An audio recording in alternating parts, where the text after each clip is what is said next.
నా కూతురు మీ అబ్బాయికి ఇవ్వాలనుకుంటున్నాను. అబ్బాయికి చెడు అలవాట్లు ఏం లేవు కదా? ఎంత మాట్లాడారు బాబు గారు? ఈ ఊర్లో ఎవరన్నా అడగండి, నా కొడుకు మంచిగానే చెప్తారు. కనీసం ఒక్కరు చెడ్డన్నా సరే మేము ఈ ఊరికే వెళ్ళిపోతాం. సరే, అడిగేసి వస్తా. అయ్యా, మీ పక్కింటి రంగయ్య కొడుకు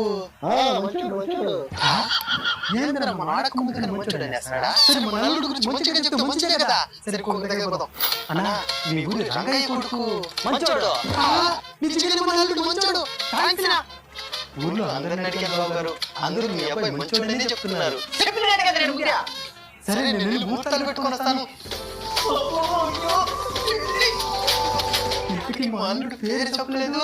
మంచోడు అంటే పుట్టినప్పుడు పేరే మంచోడు అని పెట్టేట.